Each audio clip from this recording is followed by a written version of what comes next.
नमस्कार भोजपुरी लवर्स। तो आज की एक और सुपर डुपर पारिवारिक और एक पिता के षड्यंत्र में फंसा लड़का जिसकी कहानी वाकई में आंखों को नम और दिलों को झकझोर कर रख देगी, क्योंकि इस भोजपुरी मूवी की कहानी ऐसे परत दर परत खुल रही है जो इस कहानी के लेखक ने अपनी पूरी जान डाल दी हो। साथ ही साथ खेसारी लाल यादव, काजल राघवानी और इस फिल्म में काम करने वाले कलाकारों की मेहनत भी इस फिल्म में जान डाल दे रही है। इसलिए आप सभी इस वीडियो को पूरा जरूर देखें। तो आइए हम इस फिल्म की स्टोरी लाइन पर आते हैं। फिल्म की शुरुआत एक साइकिल रेस से होती है, जहां पर हमें खेसारी लाल यादव को दिखाया जाता है जो साइकिल रेस में हिस्सा लेते हैं और विजयी होकर घर वापस आते हैं।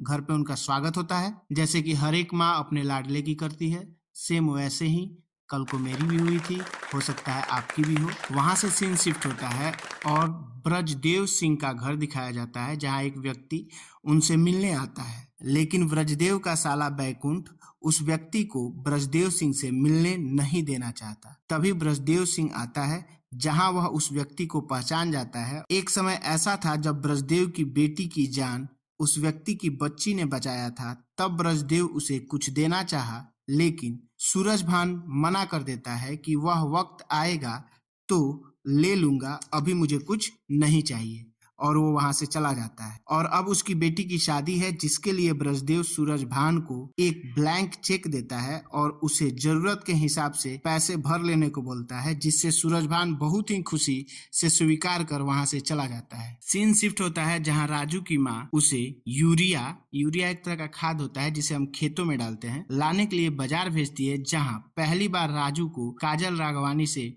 मुलाकात होती है। जहां वो अपने दोस्तों के साथ सेल्फी ले रही होती है, वहीं राजू की साइकिल आके उससे टकरा जाती है, जिससे वे दोनों गिर जाते हैं। तभी राजू उसकी जान भी बचाता है और उसके एवज में थैंक यू के बजाय 2-4 चुम्मे की डिमांड करता है। और यहीं पर फिल्म का खूबसूरत पहला गाना फिल्माया जाता है। सीन शिफ्ट होता है और दिखाया जाता है कि भाग्यश्री, इस फिल्म में काजल राघवानी के पात्र का नाम भाग्यश्री है। भाग्यश्री ब्रजदेव सिंह की लड़की है। ब्रजदेव सिंह अपने बिजनेस के सिलसिले में दुबई जा रहा होता है, जिसे भाग्यश्री, उसकी माँ और मामा बैकुंठ ब्रजदेव काफी खुशी मन से विदा करते हैं। इसके बाद रात में इधर राजू और भाग्यश्री एक दूसरे के ख्यालों में डूब जाते हैं, जिससे राजू सहन नहीं कर पाता, क्योंकि उसे भाग्यश्री से मिलने की चुल जगी हुई थी। वह चूड़ी बेचने वाला बनके भाग्यश्री के घर चला जाता है, जहां दोनों की मुलाकात होती है। इस दौरान राजू भी भाग्यश्री को ऐसे ही उसके घर में आने का चैलेंज कर देता है,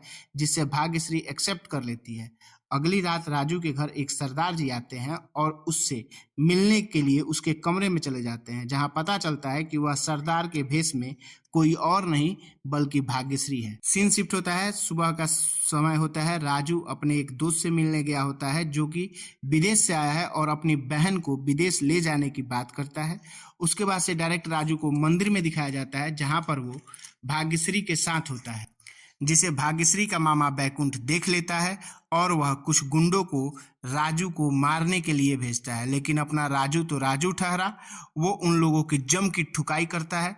और जब यह बात भाग्यश्री को पता चलती है तो वो अपने पापा ब्रजेश सिंह को सारी बातें बता देती है, जिससे ब्रजेश सिंह अपने साले पर बहुत गुस्सा होता है कि जब भाग्यश्री ने अपना जीवन साथी खुद चुना है तो हमें उसमें कोई ऐतराज नहीं होनी चाहिए। और ब्रजेश सिंह राजू की माँ से मिलने उसके घर जाता है, जहां वह उसकी माँ को देखकर कुछ सोचता है। फिर राजू से बोलता है भाग्यश्री का परीक्षा होने वाला है, उसके बाद तुम दोनों की शादी कर दी जाएगी। और यह बात भाग्यश्री सुनकर बहुत खुश होती है और घर में एक छोटा सा गेट टुगेदर पार्टी रखती है, जिसमें उसके सारे दोस्त आए होते हैं। उसी में से कुछ लोग राजू के गरीबी का मजाक उड़ाते हैं, जिससे उसको गुस्सा आ जाता है। लेकिन भाग्यश्री वहां आके सब संभाल लेती है और घर पर उसके पापा के द्वारा पूछने पर सब बताती है, जिस पर ब्रजदेव सिंह भी उसके दोस्तों के बातों से सहमत दिखता है, लेकिन भाग्यश्री को समझाकर सोने के लिए भेज देता है। इधर राजू सोचता है कि जो भाग्यश्री के दोस्तों ने कहा या उसके साथ किया उसमें गलत क्या था। जो बोल रहे थे वो सही ही था, इसलिए वह भी अब पैसा कमाकर भाग्यश्री को एक अच्छा और खुशी जीवन देने की संकल्प लेता है। और यह बात वह अपनी माँ को जाकर बताता है कि वह विदेश जाएगा, विदेश जाकर अच्छा पैसा कमाएगा, जिससे उनका जीवन जो है वो सुधर जाएगा।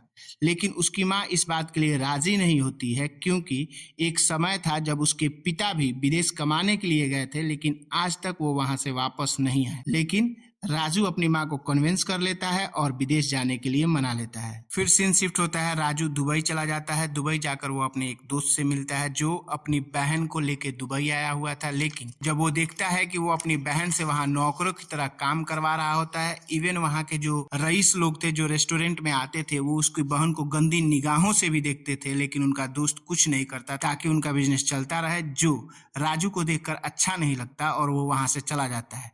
वो अपने एक दूसरे दोस्त के पास जाता है जो अपनी मम्मी पापा को लेकर विदेश आया हुआ है, लेकिन वो अपने आइसक्रीम पार्लर में उन्हें नौकरों की तरह काम करवाता है, घर के काम करवाता है, जो कि राजू को यह भी ठीक नहीं लगता और वो वहां से उन्हें कुछ बुरा भला बोल के चला जाता है। वो जाकर एक बेंच पे बैठा होता है और सोच रहा होता है कि अब यहाँ अनजान शहर में मैं क्या करूं, किसके पास जाऊं। तभी एक व्यक्ति उसके पास आता है और चूंकि वो भी व्यक्ति बिहार का होता है, इसलिए राजू की समस्या सुनता है और उसको अपने साथ रहने के लिए ऑफर करता है।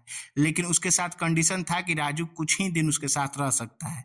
राजू बात मान जाता है और उसके साथ चला जाता है। चूंकि राजू को पैसे कमाने थे, इसलिए वो वहां बैठना नहीं चाहता था, जिसके लिए जो व्यक्ति उसे लेकर गया था उसके एक दोस्त ने राजू के लिए एक जॉब जो है ढूंढी थी रेस्टोरेंट में एक वेटर का। तो राजू वो जॉब कर लेता है, लेकिन उस जॉब के दौरान पहले ही दिन उसकी मुलाकात मुमताज नाम के एक लड़की से होती है। मुमताज बहुत जल्दी ही राजू से घुल मिल जाती है, जिससे राजू अपना सब कुछ मुमताज के सामने बता देता है कि वो विदेश क्यों आया है, किस लिए आया है, क्या करना चाहता है, उसके साथ क्या क्या समस्याएं हैं। ये सारी चीजें सुनकर मुमताज राजू को अपने साथ रात में रहने का ऑफर करती है ताकि राजू उसे सिक्योरिटी प्रोवाइड कर सके। राजू ऐसा ही करता है और राजू के सर्विस से मुमताज काफी खुश होती है और खुश होकर राजू को 30 लाख रुपए ऑफर करती है और बताती है कि तुम्हें 30 लाख रुपए कमाने में काफी समय लग जाएंगे, इससे बेहतर है कि तुम ये पैसे लो, लेकर घर जाओ, जाकर भाग्यश्री से शादी करो और अपना जीवन अच्छे से व्यतीत करो। यह सुनकर राजू काफी खुश होता है। पहले तो वो पैसा लेने के लिए राजी नहीं होता है, लेकिन बाद में उसके काफी रिक्वेस्ट करने पर वो मान जाता है और वो अपने घर कॉल करके बोलता है कि मैं अगले दिन घर वापस आ रहा हूँ। जो बात सुनकर भाग्यश्री और राजू की माँ काफी खुश होती है। अगले रोज जब राजू मुमताज से मिलता है तो मुमताज परेशान नजर आती है, जिससे राजू मुमताज से उसकी परेशानी पूछता है। तो मुमताज बताती है कि उसके अम्मी अब्बू चाहते हैं कि मुमताज अब शादी कर ले, लेकिन मुमताज को अभी शादी नहीं करनी है, इसलिए वह राजू को बोलती है कि अगर वो चाहे तो मुमताज को कुछ और दिन मिल सकते हैं। राजू पूछता है कैसे, तो मुमताज राजू के साथ एक प्यार वाली वीडियो शूट करती है, जिसमें राजू मुमताज से प्यार करता है, बहुत ही जल्द वो लोग शादी करने वाले हैं, ये सब शूट करवा देते। फिर राजू टैक्सी से इंडिया के लिए निकल जाता है। इधर भाग्यश्री और उसकी माँ उसका इंतजार कर रहे होते हैं। तभी उधर राजू की टैक्सी खराब हो जाती है और उसे धक्का लगाने के लिए टैक्सी से बाहर आना होता है। राजू जैसे ही टैक्सी से बाहर आता है, टैक्सी वाला टैक्सी लेकर भाग जाता है, जिसमें राजू के सारे पैसे, पासपोर्ट, मोबाइल, हर एक सामान उस टैक्सी में होता है, जिससे राजू वहां अकेला पड़ जाता है। और उस जगह से राजू के लिए एयरपोर्ट या फिर वो जहां रहता था वो बहुत ही दूर होता है, जहां जाना बहुत ही मुश्किल होता है। लेकिन फिर भी जैसे तैसे राजू करके उतनी दूरी तय करके वो जहां रहता है वहां पहुंचता है, जिसे वहां के उसके दोस्त देखकर काफी परेशान हो जाते हैं और राजू सारी घटनाओं को बताता है। इधर भाग्यश्री के पिता भाग्यश्री को मुमताज वाली वीडियो दिखाते हैं और उसको अपने भरोसे में ले लेते हैं कि राजू दुबई में शादी कर रहा है। वह भाग्यश्री से बस पैसों के लिए प्यार का झूठा नाटक कर रहा था। तभी राजू की माँ शगुन का सामान लेकर भाग्यश्री के यहाँ आती है, जिस पर ब्रजेश सिंह उसको जलील करता है और यहाँ पर कहानी का पहला प्लॉट रिवील होता है। राजू की माँ की शादी 25 साल पहले ब्रजेश सिंह से तय की गई थी, लेकिन ब्रजेश सिंह से राजू की माँ शादी नहीं करती है, क्योंकि उसके पेट में राजू पल रहा था और वह राजू के पिता से प्यार करती थी, जिसके वजह से इन दोनों की शादी नहीं हो पाती है। लेकिन राजू के पिता को आज तक किसी ने नहीं देखा था, जिसके लिए ब्रजेश सिंह राजू को उसकी नाजायज औलाद बताता है और साथ में ही वो वीडियो दिखाता है कि राजू देखो तुम्हारा नाजायज औलाद क्या कर रहा है विदेश में जाकर, जिसको देखकर उसकी माँ भी काफी गुस्सा होती है और वहां से जलील होकर घर वापस आ जाती है। इधर राजू भाग्यश्री के पास कॉल करता है लेकिन भाग्यश्री का नंबर बंद होता है और जब वो अपनी माँ के पास कॉल करता है तो उसकी माँ उसको सब कुछ बताती है, जिससे राजू और उसके दोस्त एक कंक्लूजन पर पहुंचते हैं कि ये सारा जो किया धराया है वो किसी और का नहीं, मुमताज और ब्रजेश सिंह का कराया धराया है।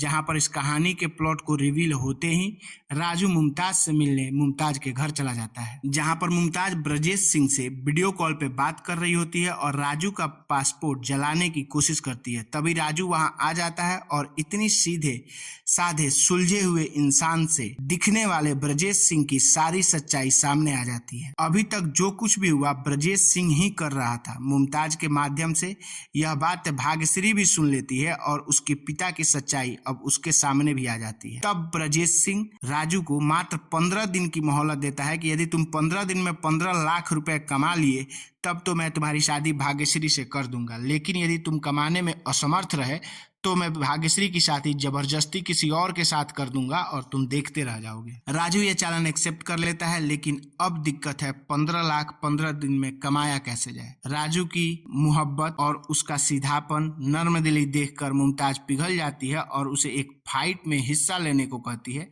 जिसका थीम होता है डेड और लाइफ, जिसके लिए पैसा आसानी से कमाया जा सकता है। और राजू इतना बड़ा रिस्क उठाकर चला जाता है। सीन शिफ्ट होता है, राजू को बॉक्सिंग रिंग में दिखाया जाता है जहां राजू की फाइट होती है और जैसे तैसे वो फाइट जीत जाता है और उसे 15 लाख रुपए मिल जाते हैं।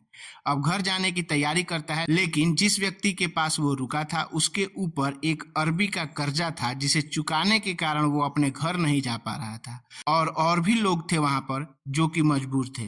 तब राजू सबका कर्जा उतार कर और अपने दोस्त की बहन और एक दोस्त के मम्मी पापा को लेकर वापस अपने साथ गांव वापस आ जाता है। सारे लोग राजू का काफी धन्यवाद करते हैं। सब लोग राजू की माँ से मिलकर वापस जा रहे होते हैं। तभी उसमें एक व्यक्ति था जिसके पास राजू रुका था, वह राजू के माँ से मिलने आता है और उसको देखकर रोने लगता है। तब कहानी का दूसरा प्लॉट रिवील होता है कि वह आदमी कोई और नहीं राजू का पिता था जो विदेश जाकर फंस गया था। यहाँ एक इमोशनल सीन दिखाया जाता है और उसके बाद राजू भाग्यश्री के वहां जाता है जहां पर उसकी शादी हो रही होती है और वहां एक जबरदस्त फाइट सीन दिखाया जाता है। उसी दौरान भाग्यश्री मंडप में ही गिर जाती है क्योंकि उसने जहर खा लिया था। अब उसे डॉक्टर के यहाँ ले जाया जाता है जहाँ डॉक्टर उसे अब खतरे से बाहर बताते हैं और भाग्यश्री के पिता को अपनी गलती का एहसास होता है और उससे माफी मांगकर उन दोनों की शादी करा देते हैं। इस हैप्पी एंडिंग के साथ यह खूबसूरत फिल्म यहीं पे समाप्त होती है। धन्यवाद।